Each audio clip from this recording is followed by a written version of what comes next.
नमस्कार।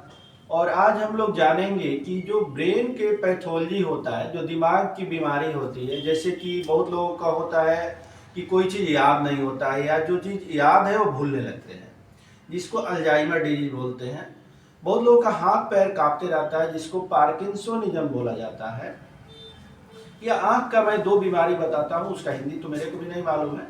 जैसे macular degeneration of the I, retinitis pigmentosa, ये ऐसी बीमारियां हैं जिसके मेडिकल फील्ड में कहा जाता है कि इसका कोई इलाज नहीं। खासकर जो भूलने वाली बीमारी है या ब्रेन का कैंसर है, तो हाल फिलहाल में ओजोन पे काफ़ी रिसर्च हुआ कि क्या इस बीमारी को भी इलाज किया जा सकता है।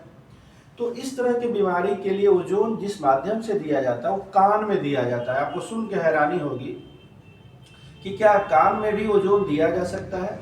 हाँ, दिया जा सकता है, लेकिन एक उसका टर्म्स एंड कंडीशन होता है, शर्त होता है कि जो कान की झिल्ली होती है, जिसको ईयर ड्रम बोलते हैं, वो इंटैक्ट होना चाहिए, उसमें छेद नहीं होना चाहिए। तो इसका पहचान हम कैसे करेंगे? एक वल्सल्वा मैन्यूवर होता है जिसमें हम लोग बोलते हैं कि पफिंग करने के लिए, जैसे देखिए, जब ऐसे करेंगे तो दोनों ही बैलून की तरह उठ जाएगा।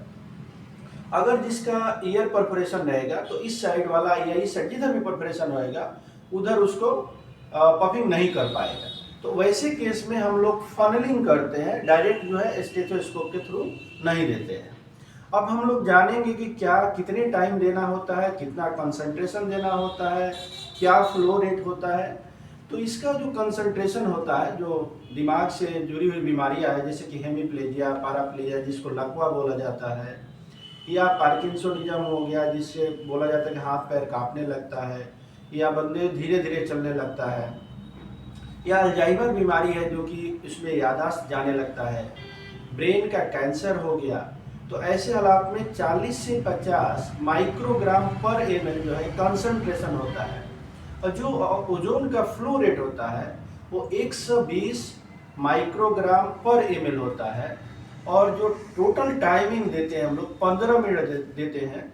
और इस तरह के पेशेंट में हम लोग एक दिन में 2 से 3 बार करते हैं, और ऐसा ऐसा 4 दिन 5 दिन लगातार करते हैं।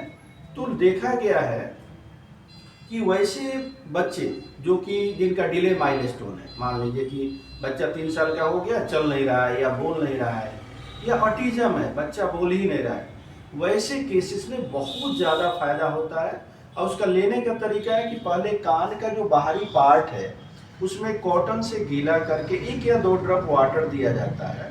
उसके बाद ये देखिए ओजोन मशीन से कनेक्टेड है स्टेथोस्कोप, इसको आप आराम से इसको लगा लीजिए और मुंह पे मास्क लगाना होता है। जैसे ही मशीन को हम ऑन करेंगे, हमारे कान में एक मोटरसाइकिल का जैसे बाइक चलता है आवाज़ आता है, वैसा आवाज़ आएगा। और इसके बाद निकालने के बाद ये ड्राइनेस फील होता है कान में, तो नॉर्मल चीज़ होता है। उसके लिए हम लोग ओजोनेटेड ऑयल जो होता है, तेल जो होता है, वो उसमें हम लोग डालते हैं, तो उससे काफ़ी हद तक ठीक हो जाता है। तो हम लोग ये चीज़ देखें कि ब्रेन के पैथोलॉजी में भी ओजोन काफ़ी जो है मदद करता है। और आशा करते हैं कि जो ब्रेन से संबंधित बीमारियां होगी उन लोगों को इस वीडियो से काफ़ी फायदा हुआ होगा। धन्यवाद।